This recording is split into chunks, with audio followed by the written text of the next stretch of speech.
हरे कृष्णा। श्रील प्रभुपाद जी का उपदेशामृत।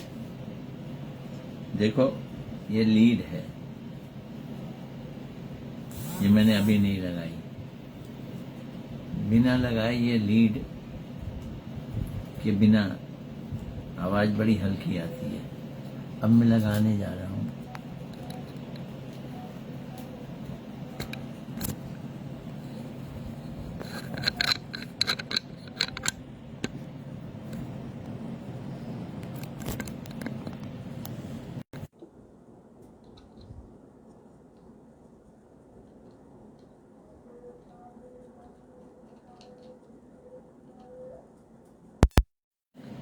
स्ट्रगल करनी पड़ रही है। लीड लगाइए ना नीचे से।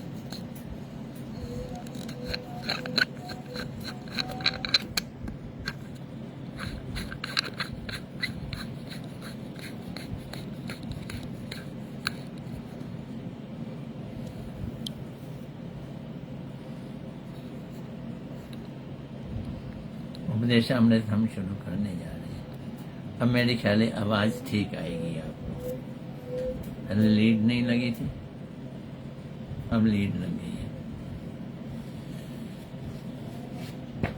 अपने IGBT टीवी फेसबुक ब्रॉडकास्ट में श्रील प्रभुपाद जी का उपदेशामृत हम ले रहे हैं। छोटी सी क्लास पर बड़े गहरे, बड़े ही अचूक सिद्धांत।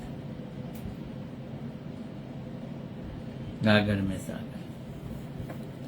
प्रश्न चल रहा था, क्या भगवान की सेवा अपने आप नहीं की जा सकती? ये प्रश्न चल रहा था। तो इसके हमने उत्तर पढ़ा था।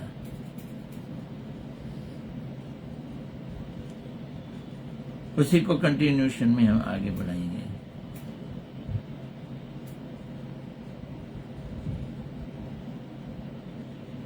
यदि हम स्वयं को भगवान का सेवक मानते हैं तो 24 घंटे भगवान की सेवा में लगे रहना चाहिए। ये बात समझना है। ऐसा लगता है कि कुछ अधिक कह रहे हैं श्रील प्रभुपाद जी। कौन है 24 घंटे जो भगवान की सेवा कर सकता है? अपने भी तो कई काम होते हैं। लेकिन अगर हम ये सोचें कि गंगा जी 24 घंटे बहती रहती हैं,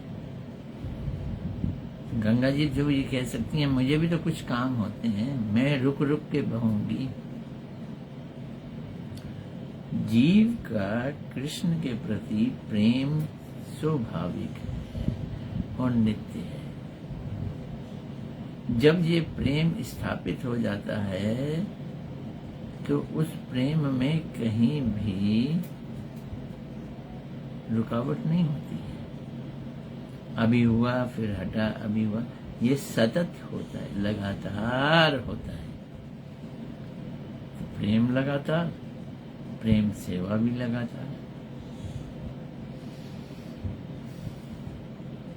तो जब हम वास्तव में अपने को सेवक बना लेते हैं, ये हम कौन?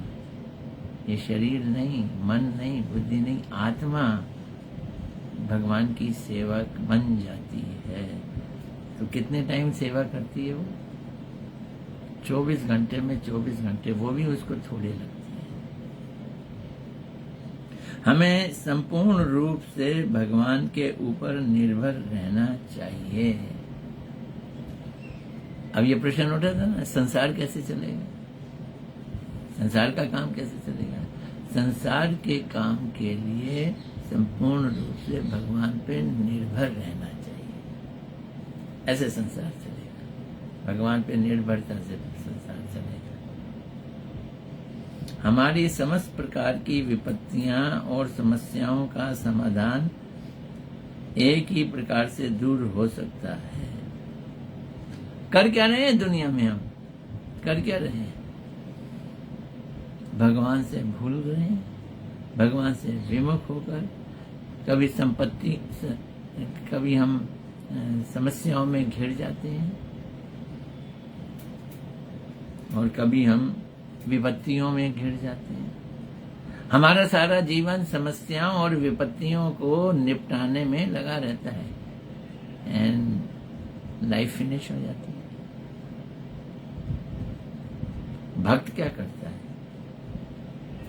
भक्त हमारी समस्त प्रकार की विपत्तियों और समस्याओं का समाधान एक ही प्रकार से दूर हो सकता है, यदि हम भगवान के विधान पर पूर्ण रूप से निर्भर होकर चलें। भगवान पे निर्भर है। जाए विधि राखे राम, ताहे विधि रहिए। अगर हम ऐसे चलते हैं तो फिर कोई समस्या नहीं है। समस्याओं के बीच में भी समस्या नहीं है, विपत्तियों के बीच भगवान पे निर्भर नहीं रहना ही समस्या है, विपत्तियां हैं। मैं कह रहा हूं पर कर पा रहा हूं कि नहीं, मैं नहीं कह सकता।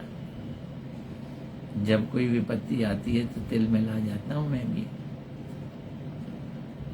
लेकिन बड़ी जल्दी इस चीज का विश्वास और दिख जाता है कि भगवान संभाल कर रहे हैं।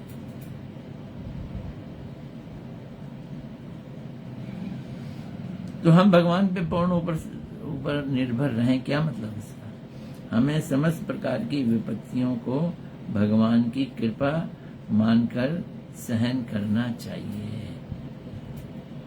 अब देखो, दो चीजें हैं। विपत्तियों को दूर करना एक बात, विपत्तियों को सहन करना दूसरी बात।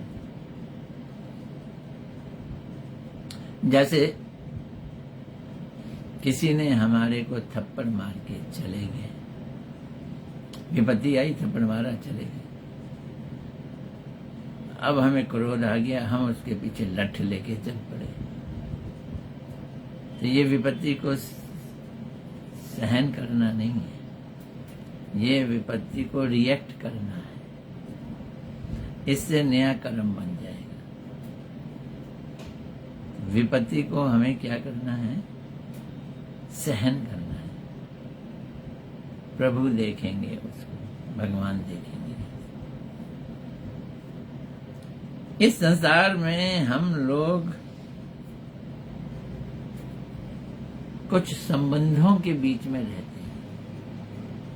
रिलेशनशिप, क्या संबंध है? पति पत्नी का संबंध, पिता पुत्र का संबंध, मित्र मित्र का संबंध, मालिक नौकर का संबंध।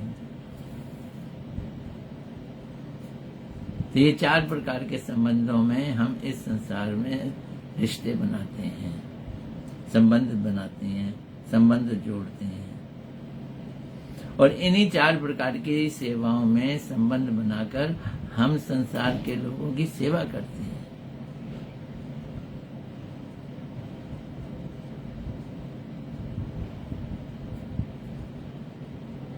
अब हम अपने आप को ले लें, अपने स्वरूप को ले लें, जीव के स्वरूप को ले लें। जीव का स्वरूप कृष्ण का नित्य दास है, माया का दास नहीं है। किसका दास है? वो कृष्ण का नित्य दास है।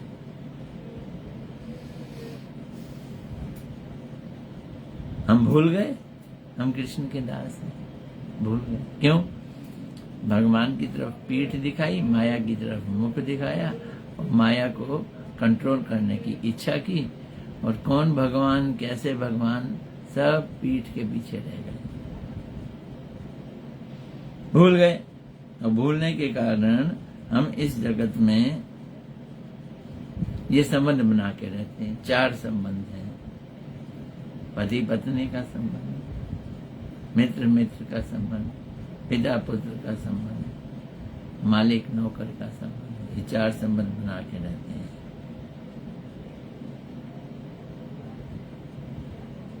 ये संबंध जो हम यहाँ बना के रहते हैं, इस तरह से बनाते हैं जैसे कभी टूटेंगे ही नहीं, जैसे ये संबंध नित्य है, ऐसा बनाते हैं, जबकि ये नित्य संबंध नहीं है।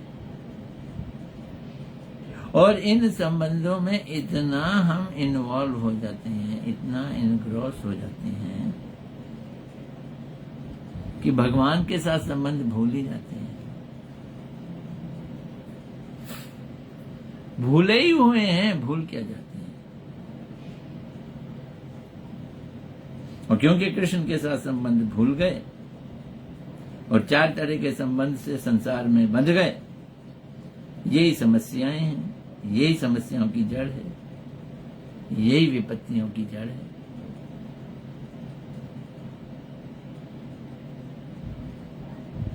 जब हम संसार में फंसते हैं ना, संसार वालों से संबंध बनाते हैं, शुरू शुरू में बड़ा अच्छा लगता है। आदमी घोड़ी पे चढ़ के जाता है, क्या करने? विवाह करने के लिए जाता है। उस समय वो अपने को उस दुनिया का राजा समझता है, सिर पे उसके मुकुट भी होता है, घोड़ी पे चढ़ा होता है, राजा जैसे चढ़ता है, और बैंड बाजे उसके साथ होते हैं जैसे राजा के साथ होते हैं। और अंदर अंदर से बड़ा मुशक्ता है, बड़ा खुश होता है, बड़ा इतराता है, एक सुंदर लड़की आज उसके काबू में आने जा रही है।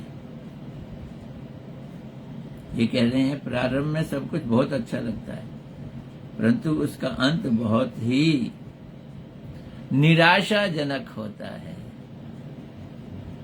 फिर इतना निराशाजनक होता है, आजकल तो विवाहों को रजिस्टर कराना पड़ता है। सरकार शादी का सर्टिफिकेट देती है। 20-25 साल बाद आदमी एक विवाह का सर्टिफिकेट, मैरिज सर्टिफिकेट देख रहा था। पत्नी कहती है क्या देख रहे हो? बोलता है एक्सपायरी डेट देख रहा हूं कि इसकी कोई एक्सपायरी डेट है क्या। मतलब क्या? जिन संबंधों को वो बड़े खुशी खुशी घोड़ी पे चढ़कर इतराते हुए, इठलाते हुए हासिल करने जा रहा था, 20-25 साल बाद उसकी एक्सपायरी डेट देखता है, सब कष्ट में बन जाते हैं।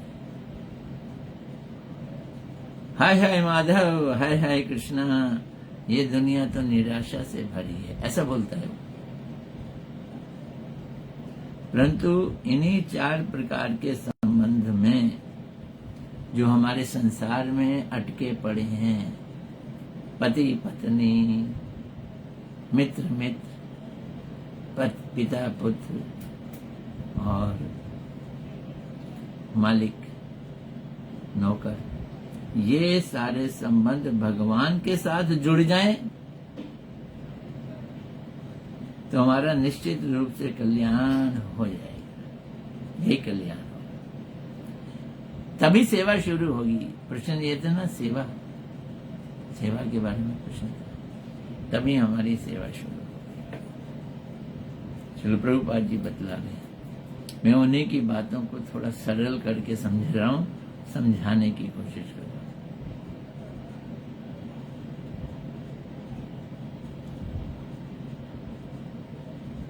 तब हमारा कल्याण निश्चित हो सकता है, तथा तभी भगवान की सेवा भी हो सकती है। तो सेवा के ना होने का कारण भगवान से संबंध ना होने का कारण है। संबंध हो गया तो सेवा शुरू। इसी जड़ जगत में रहकर भगवान की सेवा इन चारों में से किसी एक संबंध के द्वारा की जाती है। चारों संबंधों में से एक संबंध भगवान से जोड़ लें, तब सेवा शुरू होगी। हम संबंध तो जोड़े ना और सेवा शुरू कर देते हैं, तो वो सेवा नहीं होती है, वो क्रिया ही हो जाती है, सिर्फ क्रिया हो जाती है। ऐसी सेवा करके व्यक्ति वैकुंठ जा सकता है, परंतु इस जगत में दूसरों से सेवा ग्रहण करने की हमारी इच्छा हमेशा बनी रहती है। हम इस संसार में क्या चाहते हैं? I have a very big factory, मेरा एक बहुत बड़ी इंडस्ट्री है, 200 आदमी मेरे नीचे काम करता है, ये हम चाहते हैं। कितने आदमी मेरे नीचे काम करते हैं?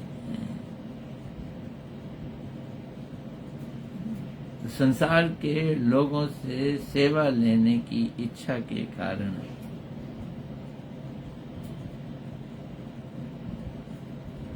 ऐसी आसक्ति होने के कारण हम इस संसार में बंधे रहते हैं। बंधे ही नहीं रहते हैं, दग्ध होते हैं, जलते हैं। हमें सर्वदा स्मरण रखना चाहिए, हम प्रभु नहीं हैं, हमारे सेवक कोई नहीं है, प्रभु एक ही है। वो कौन है? कृष्ण प्रभु है। प्रभु एक ही है, कृष्ण प्रभु है। बल्कि हम कृष्ण के सेवक हैं, क्योंकि वो प्रभु हैं, हम सेवक हैं। हम कृष्ण के सेवक हैं।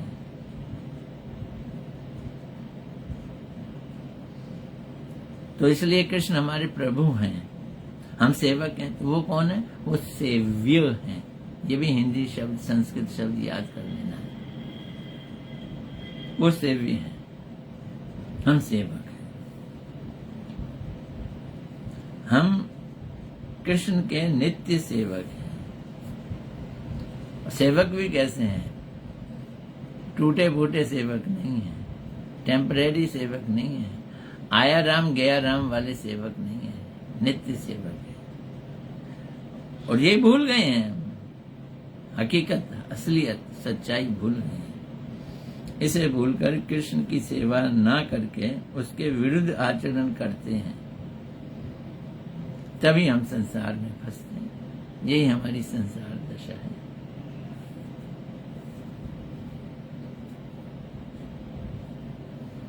तब विषयों से ग्रस्त होकर हमारे दुखों की सीमा नहीं रहती।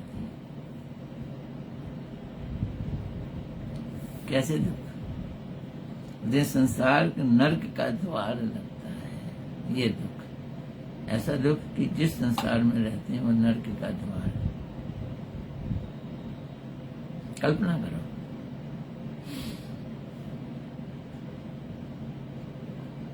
मिडल ईस्ट में चले जाओ, इजराइल और वो कौन है, दूसरों के संग युद्ध चल रहे हैं ना, फिलिस्तीनियों ने पहले इजराइल के लोगों को हत्या की 7 अक्टूबर। उसके एवज में इजराइल ने हमास के लोगों को समाप्त करने के लिए फिलिस्तीन पे बम बरसाए। अब जैसा करोगे वैसा भरोगे, नियम तो यही है। उन्हें मालूम है कि जैसा हमने किया फिलिस्तीनियों को इजराइल के साथ, इजराइल छोड़ेगा नहीं। अब उन्होंने क्या किया? हमास वालों ने जो फिलिस्तीनी जनता है उनके घरों के चारों और घरों के अंदर, घरों के पास अपने अड्डे बना लिए और अब धड़ाधड़ उन अड्डों पे बमबारी हो रही है। बेचारे फिलिस्तीनी के घर जा रहे हैं, वो मर रहे हैं, घर टूट गए, सर्दियों के दिन है, बिजली भी चली गई। कितनी कठिन समस्या है जिंदगी की। एक बात याद रखना, हमारी सिद्धांत ये कहती है कर्म का फल मिलता है, लेकिन फल इतना है कि वो नर्क के समान है, नर्क के समान फल है। बड़े दुखी हैं, बड़े कष्ट में। तो संसार नर्क का द्वार है। ये देखो नर्क का द्वार है कि नहीं, दिखता है, साफ दिखता है। ऐसे ही और भी युद्ध हुए, बहुत युद्ध हुए, हो भी रहे हैं।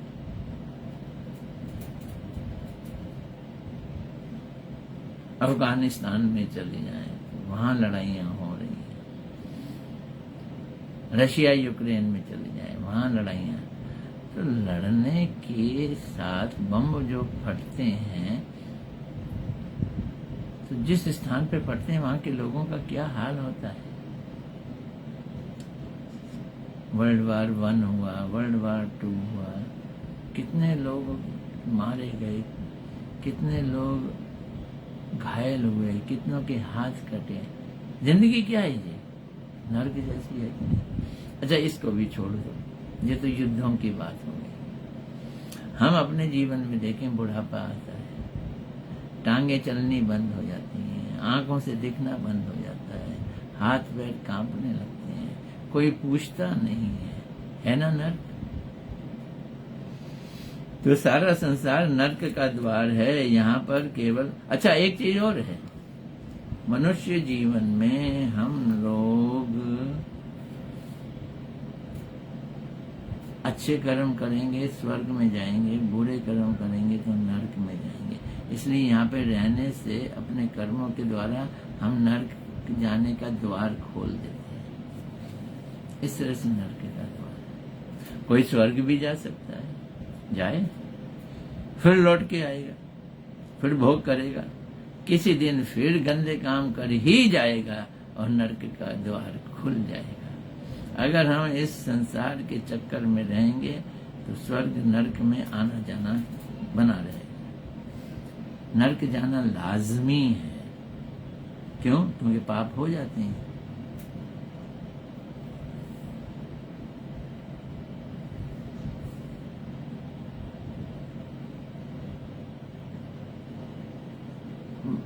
वहां पर केवल भोग और अपना इंद्रिय तर्पण है। वहां पर कहां पर? श्रील प्रभुपाद जी भगवान के घर में बैठकर, भगवत धाम में बैठकर इस संसार के लिए वहां कह रहे हैं, वहां पर यानी इस संसार में क्या है? सुखी होना है तो इंद्रिय तर्पण, इंद्रियों को खुश करो। इंद्रिय तर्पण है और भोग है, भोग है। ये देखो एक चीज बड़ी समझने लायक है। इंद्रियां हमारा शरीर का हिस्सा है और भोग हम इंद्रियों से करते हैं। और शरीर और इंद्रियां जड़ हैं, चेतन तो आत्मा है।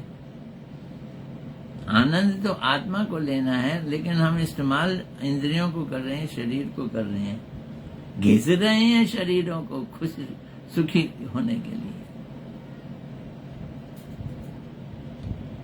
होंगे जड़ चीज की रगड़ से क्या सुख मिल सकता है? ये तो चेतन वस्तु है जो सुख लेती है, जिसे आत्मा कहते हैं।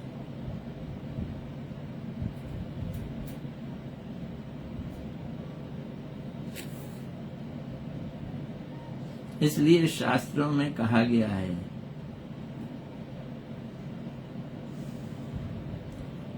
जिसे चैतन्य चरितमृत से लिया है, ब्राह्मण हो, क्षत्रिय हो, वैश्य हो, शूद्र हो, चारों वर्ण वाले, चारी वर्ण श्रमी और आश्रम वाले, गृहस्थ हो, सन्यासी हो, वानप्रस्थ हो, ब्रह्मचारी हो, चारी वर्णाश्रमी यदि कृष्ण नाही भजे। ब्राह्मण भी हो गए, बड़े ऊंचे कुल के हो, लेकिन कृष्ण का भजन नहीं करते। चारों वर्ण आश्रमी यदि कृष्ण नाम भजे, तो धर्म करी लियो से रोरव पड़ी मजे। ब्राह्मण ब्राह्मण का काम कर रहा है, स्वधर्म कर रहा है, क्षत्रिय क्षत्रिय का कार्य कर रहा है, युद्ध में लड़ने जा रहा है, वैश्य बिजनेस कर रहा है, अच्छी तरह से बिजनेस कर रहा है, तोल नाप तोल में कोई गड़बड़ी नहीं कर रहा है। तो क्या कहते हैं, सब धर्म करी लियो, अपने धर्म को करने के बावजूद भी सब लोग रौरव में पड़ेंगे। नरक का एक नाम है रौरव नरक। क्यों पड़ेंगे जी? ये नियम है। अच्छे कर्म करते करते अपने स्वभाव के वर्ण आश्रम धर्म में चलते चलते भोग की इच्छा के कारण पापमय कर्म हो ही जाएंगे, रोक नहीं सकता। ये प्रवृत्ति है, ये प्रवृत्ति है। खाने की जीभ की लपलपाहट है। नॉन वेज नहीं भी खाया तो वेज ही खा लिया, उसमें प्याज लहसुन खा लिया, वो भी हमारे के लिए पाप हो गया, उसका भी हमको फल भुगतना पड़ेगा। और अगर मांस मछली खा ली, शराब पी लिया इंद्रियों के सुख भोग के लिए, फिर तो नरक में डायरेक्ट एंट्री है। कामुकता है, पत्नी है, फिर भी किसी स्त्री के प्रति आसक्ति हो गई, उस स्त्री की भी आपके प्रति आसक्ति हो गई, ना चाहते हुए जिंदगी के रेले में खेल में दो मिलन हो गए, ये वे विचार बन गया, द्वार खुल गया। कहाँ का? रौरव पड़े। अर्थात ब्राह्मण, क्षत्रिय, वैश्य और शूद्र, ये चार वर्ण, और ब्रह्मचारी, गृहस्थ, आश्रम, वानप्रस्थ, संन्यास, ये चार आश्रम, इसे वर्ण आश्रम धर्म कहते हैं। यदि कोई अच्छी प्रकार इन वर्ण आश्रम धर्म का पालन करता है लेकिन कृष्ण का भजन नहीं करता, एक कमी रह गई। क्या कमी है? कृष्ण का भजन नहीं। समझना इस चीज को। हम अगर बहुत सारी गड़बड़ियां कर जाएं पर कृष्ण भजन करेंगे तो काफी हमारे को भगवान संभाल लेंगे, नरक में जाने से बचेंगे। कृष्ण भजन नहीं करता है तो अपने वर्ण आश्रम धर्म का पालन करते हुए भी वो रौरव नरक में जाएगा। है बड़ी अच्छी बात है। अब एक प्रश्न और ले लेते हैं। ये प्रश्न है कि संसार को किस रूप में देखना चाहिए? किस रूप में देखें? संसार एक भोग की स्थली है, इस रूप में हम देखते हैं। जो दुखी हैं संसार से वो कहते हैं संसार एक कष्ट का, दुखों का सागर है। फिर वो गाना गाते हैं, हटा लो मेरे सामने से ये दुनिया, तुम्हारी है तुम ही संभालो ये दुनिया। ये दुनिया अगर मिल भी जाए तो क्या है, जला दो इसे, फूक डालो ये दुनिया। ये कौन लोग हैं जो खूब दुखी आ जाते हैं संसार में? हम दुखाए क्यों है? भजन नहीं किया ना, कृष्ण का भजन नहीं किया।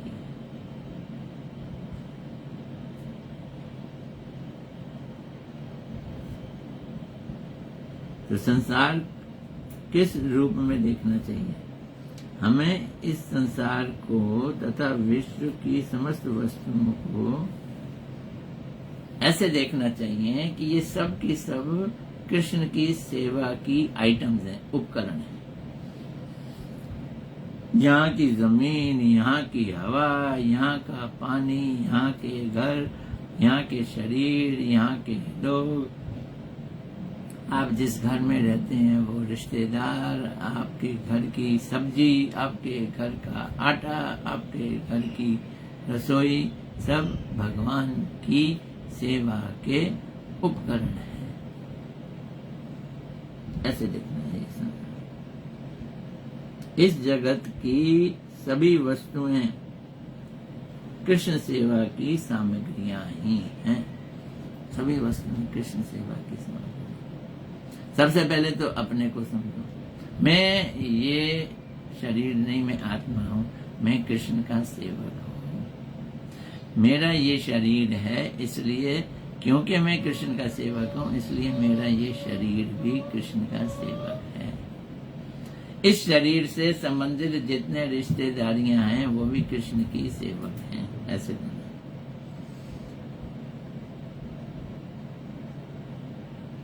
जिस दिन गुरु एवं कृष्ण की कृपा से द्वितीय अभिनिवेश चला जाएगा, ये भागवत का एक वर्ड लिया है, द्वितीय अभिनिवेश। भगवान में मेरा अभिनिवेश, ये पहला अभिनिवेश। भगवान को छोड़कर दूसरे किसी चीज में अभिनिवेश। अभिनिवेश का मतलब है ध्यान जाना, ध्यान लगना, एब्जॉर्प्शन। भगवान से हटकर अगर हमारा ध्यान द्वितीय चीज में जाता है तो भय आएगा, माया आएगी। क्या कह रहे हैं? कृष्ण सेवा के अतिरिक्त अन्य वस्तुओं के प्रति आसक्ति से बचकर जगत को कृष्णमय दर्शन करेंगे। हम ऐसे जगत को देखेंगे, द्वितीय अभिनिवेश नहीं रखेंगे, एक ही अभिनिवेश रखेंगे, बस एक ही तरफ ध्यान रहेगा। मैं कृष्ण का हूं, कृष्ण मेरे हैं।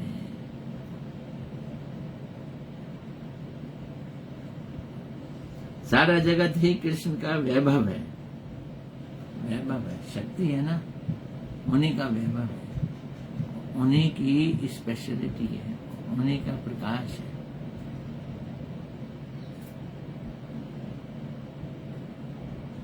उनकी शक्ति है सारा जगत।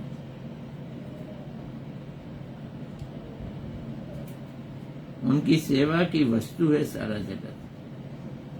उसी दिन हमें इस जगत में ही गोलोक के दर्शन हो जाएंगे, जिस दिन हम सारे जगत को कृष्ण का वैभव समझेंगे, कृष्ण के ऐश्वर्य समझेंगे, कृष्ण का ही माल समझेंगे। ये जगत कृष्ण का माल है, तो हमारे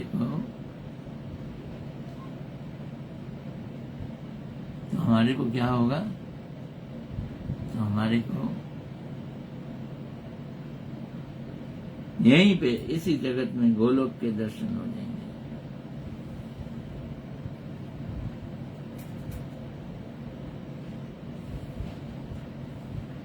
स्त्रियां हैं, महिलाएं हैं, जवान हैं, उनके प्रति हम आकर्षित होते हैं। क्यों आकर्षित होते हैं? हमें लगता है कि ये हमारे भोग्य की सामग्री है, वस्तु है, वी कैन एंजॉय देम। उनके पास जाएंगे, मीठी मीठी बातें करेंगे, वो हमारे से प्रसन्न हो जाएंगी, फिर भोग करेंगे। प्रभुपाद जी क्या कह रहे हैं, सुनना है इस बात को। हमें समस्त नारी जाति को श्री कृष्ण की भोग्या समझना है। हम अपनी माता के लिए गंदा भाव नहीं रखते हैं, क्योंकि हम ये जानते हैं हमारी माता हमारे पिता की पत्नी है, पिता के भोग्या है। ऐसे ही हम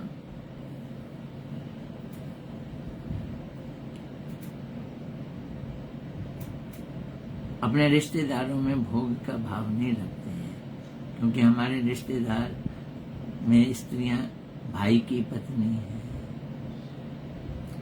या चाचा की पत्नी है या मित्र की पत्नी है, हम भोग भाव नहीं रखेंगे। लेकिन अगर हम सारी नारी जाति को कृष्ण की भोग्या समझ लें, बड़ा अच्छा आइडिया दिया है श्रील प्रभुपाद जी। गोपियां ही है कृष्ण की, कृष्ण इनके साथ नृत्य कर रही हैं। हमें क्या करना है? हमें इन्हें प्रणाम करना है। बाप रे बाप, कृष्ण की चीज है, कृष्ण की प्रियाएं हैं, सभी को हमें प्रणाम करना है।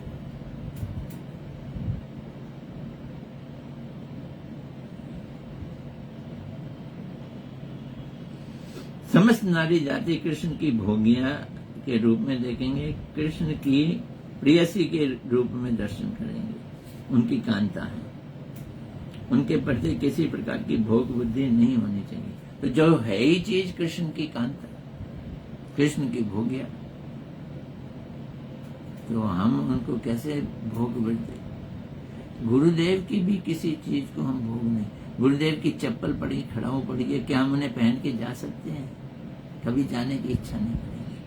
उनके वस्त्र हैं, उनकी चादर है, उनके बिस्तर है, उस पर लेटेंगे क्या हम?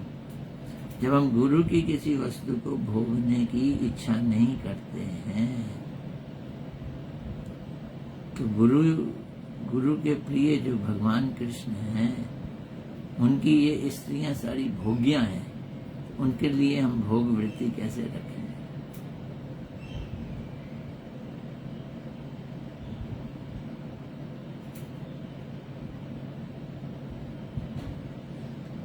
ये स्त्रियां सारी नारी जाति श्री कृष्ण की भोगियां हैं। ये हम लोगों की भोगियां नहीं है, ये जीव की भोगियां नहीं है। हमें माता पिता को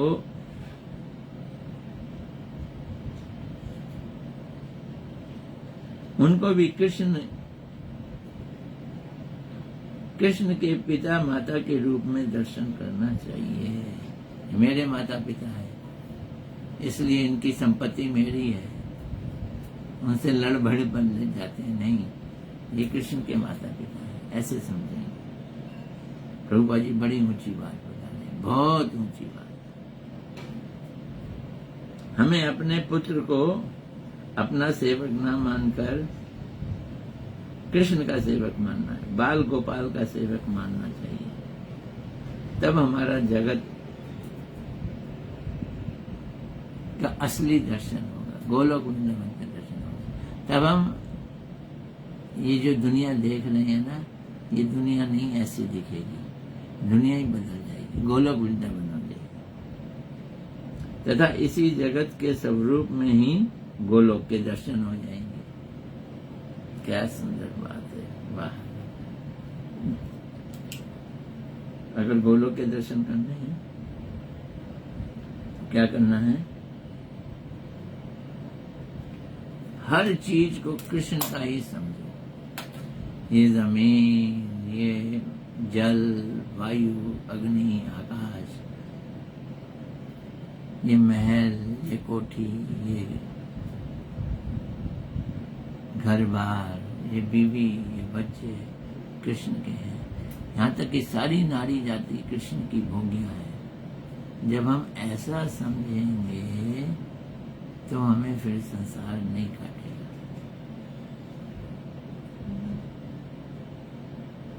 जगत के प्रति हमारी दृष्टि बदल जाएगी, ये याद रखना। चलो आज यहीं तक। कोशिश करूंगा कल आऊंगा मैं, कल लेंगे, इससे अगला प्रश्न लेंगे।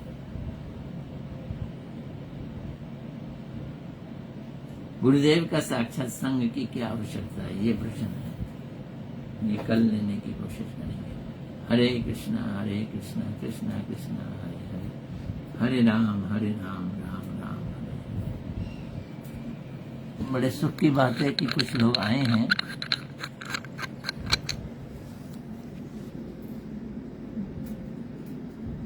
प्रेमलता दासी, हरे कृष्णा जी, तमाल कृष्ण प्रभु जी आए, वाह क्या बात है। हरे कृष्णा, दंडवत प्रणाम। मनोज शर्मा, हरे कृष्णा, दंडवत। श्वेता वर्मा, अच्छा जी, श्वेता जी आ गई, हरे कृष्णा, दंडवत। अच्छा, तमाल जी का फिर से मैसेज आ गया, हरे कृष्णा, दंडवत।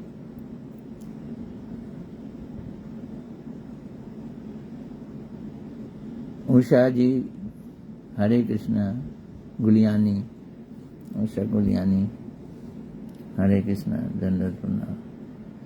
चलो कल मिलेंगे, हरे कृष्णा।